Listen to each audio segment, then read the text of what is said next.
Assalamualaikum warahmatullahi wabarakatuh. Selamat datang di perkuliahan Tata Tulis Karya Ilmiah bersama saya Linda Handayani. Pada perkuliahan kali ini atau pada video kali ini, saya akan menjelaskan 4 kesalahan dalam kalimat yang ditulis untuk karya ilmiah dan kesalahan ini terjadi membuat kalimat yang kalian tulis nantinya akan menjadi kalimat yang tidak efektif. Oleh sebab itu, 4 kesalahan ini harus dihindari nantinya ya. Saya share screen dulu.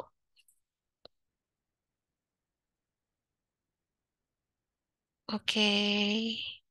Nah, hari ini kita akan membahas tata kalimat dan 4 kalimat atau 4 ciri-ciri kalimat yang tidak efektif.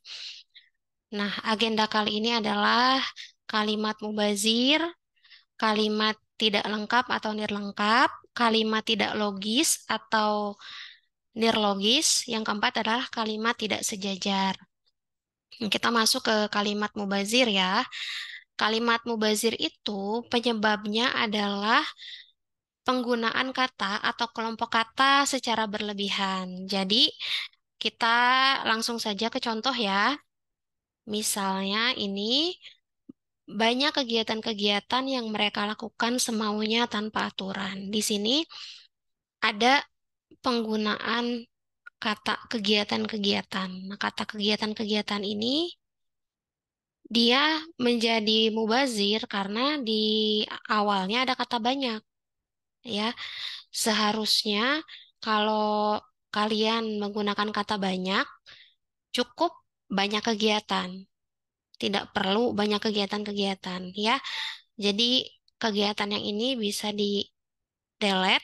Banyak kegiatan yang mereka lakukan semaunya tanpa aturan. Nah, kata semaunya dan tanpa aturan pun ini memiliki makna yang sama ya.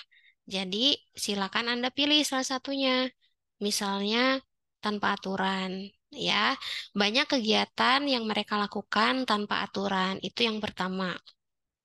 Kedua, tindakan manajer itu terlalu, maaf ini ya, typo, terlalu keras sehingga akibatnya menyebabkan karyawan berunjuk rasa. Nah, ini ada beberapa ya yang diulang begitu, yang berlebihan sehingga akibatnya di sini menyebabkan ya. Tinggal dipilih salah satu. Tindakan manajer itu terlalu keras sehingga karyawan berunjuk rasa. Itu aja ya yang lebih sederhana. Jadi kata akibatnya menyebabkan dihapus saja.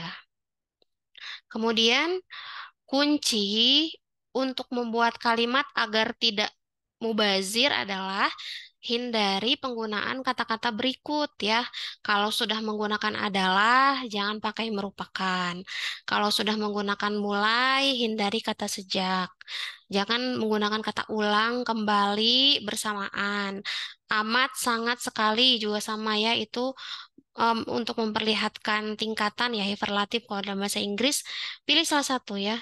Amat cantik, sangat cantik, atau cantik sekali misalnya.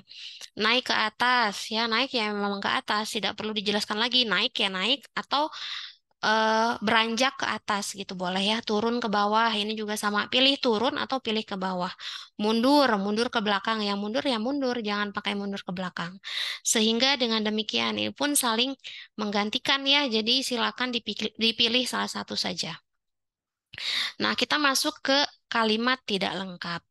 Kalimat tidak lengkap ini terjadi akibat di dalam kalimat itu ada yang kurang subjek mungkin, kurang predikat, atau kurang objek. Nah, siapa penyebab utamanya? Nih, kata yang ini penyebabnya. Kemudian kalimat terputus dari kalimat sebelumnya akibat tidak cermat menggunakan kata penghubung ya. Itu juga harus diwaspadai nih kata penghubung. Nah, ini contohnya. Jika tidak ada dukungan masyarakat, tidak akan terwujud. Nah, ini kata penghubungnya adalah jika. ya. Jika tidak ada dukungan masyarakat, tidak akan terwujud. Jika apabila disimpan di depan, dia harus diberi koma di sini ya. Nah, karena di sini ada tidak akan terwujud, dia verb ya, dia predikat. Seharusnya di sini ada subjek nih.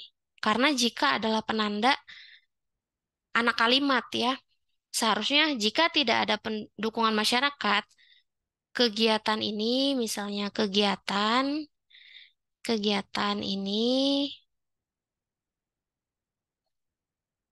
kegiatan ini tidak akan terwujud misalnya begitu ya. Film produksi dalam negeri yang kurang bermutu, yang tidak mampu bersaing di pasaran. Ini yang saya sebutkan sebelumnya ya. Penyebabnya, kalau kita lihat kata yang ini ada dua. Ini seolah-olah menjadi subjek yang diperluas ininya ya kalimatnya. Jadi film produksi dalam negeri yang kurang bermutu, yang tidak mampu bersaing di pasaran. Film produksi dalam negeri yang kurang bermutu. Nah, di sini yang dihilangkan.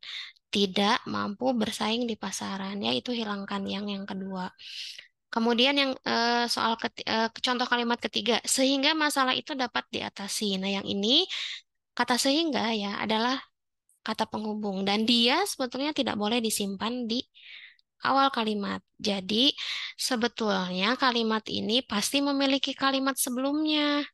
Tapi biasanya ya kalian itu sudah terburu-buru menyimpan titik sebelum kata sehingga. Akibatnya muncul nih kalimat ini. Sehingga masalah itu dapat terwujud. Misalnya, pada kalimat sebelumnya kalian membuat kalimat eh, persiapan sudah sangat maksimal sehingga masalah itu dapat diatasi. Nah, persiapan sudah sangat maksimal titik. Biasanya begitu ya. Sehingga masalah itu dapat diatasi misalnya. Nah, kalimatnya jadi terputus.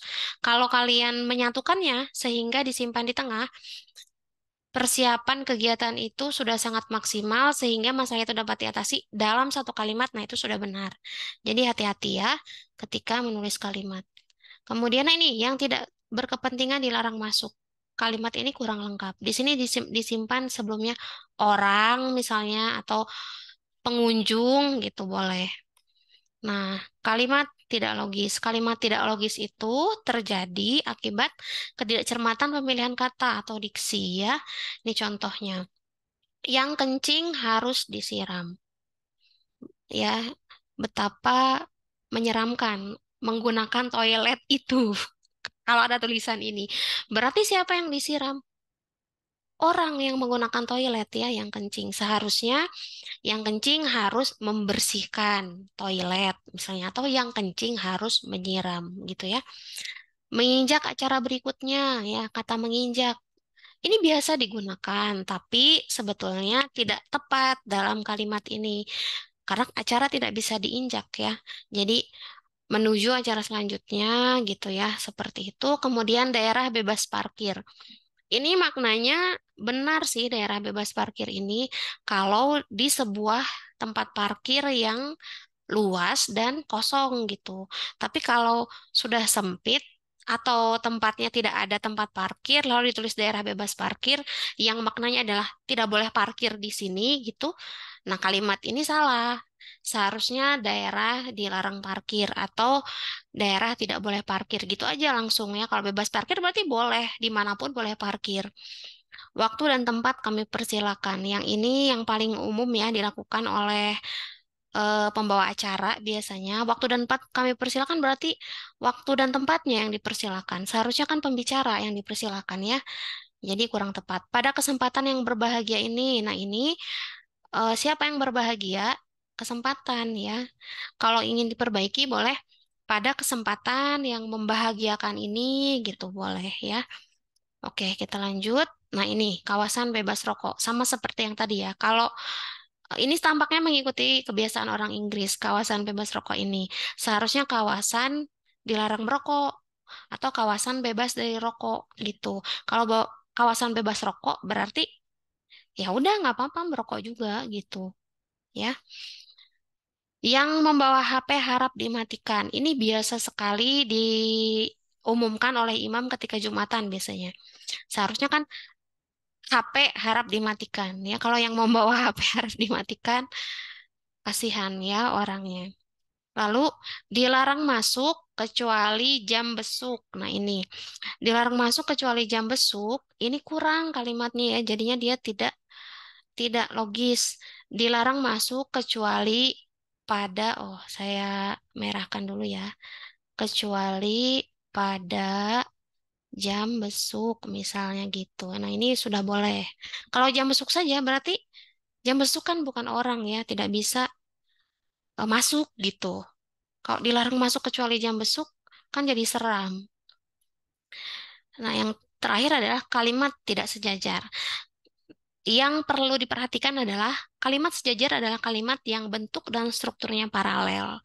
Kemudian kalimat sejajar membuat karya ilmiah itu enak dibaca. Jadi kalimat sejajar ini adalah jenis kalimat yang berkaitan dengan seni kita menulis agar pembaca suka membaca tulisan kita, membaca karya ilmiah kita karena memang karya ilmiah itu sesuatu yang perlu energi ya untuk dibaca gitu. Jadi kita harus membuat kalimat jadi sejajar agar pembaca itu tahan gitu baca karya ilmiah kita tidak tidak crunchy gitu, tidak krik-krik gitu karyanya ya. Ini contohnya. Nah, dalam penelitian ini penulis akan mengumpulkan data, klasifikasi data, analisis data, membuat simpulan. Nah, ini kalimat yang belum sejajar. Ya, kalau dilihat nih, di sini ada mengumpulkan data ya. Sebentar saya warnai. Nah, ini mengumpulkan data menggunakan klasifikasi data ini nggak ada imbuhannya sama sekali.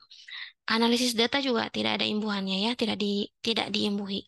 Membuat simpulan. Nah, ini sejajar nih, mengumpulkan, membuat ya. Tapi yang dua ini belum sejajar.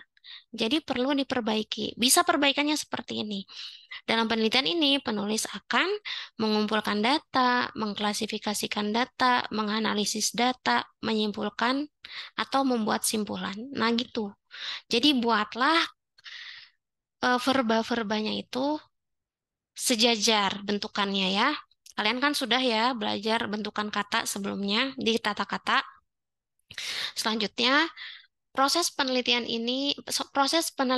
terdiri atas pengumpulan data, pengklasifikasian data, penganalisisan data, dan penyusunan simpulan. Ini juga bisa pakai pean gitu. Enak jadinya dibacanya. Begitu ya. Nah, mungkin sampai di situ untuk video kali ini. Walaupun singkat, semoga bisa dimengerti. Apabila memang terlalu cepat, silakan diulang lagi videonya ya. Mohon maaf pada pertemuan kali ini saya tidak bisa bertemu langsung dengan kalian. Sekarang silakan kerjakan pelatihan di EduNext. Ada pelatihan untuk 4 jenis kalimat ini gitu ya, agar kalian belajar dan nanti silakan dikerjakan sesuai dengan jadwal yang ada di examnya ya, yang ada di perlatihannya. Mohon maaf apabila ada kesalahan kata-kata. Sekian dari saya. Wassalamualaikum warahmatullahi wabarakatuh.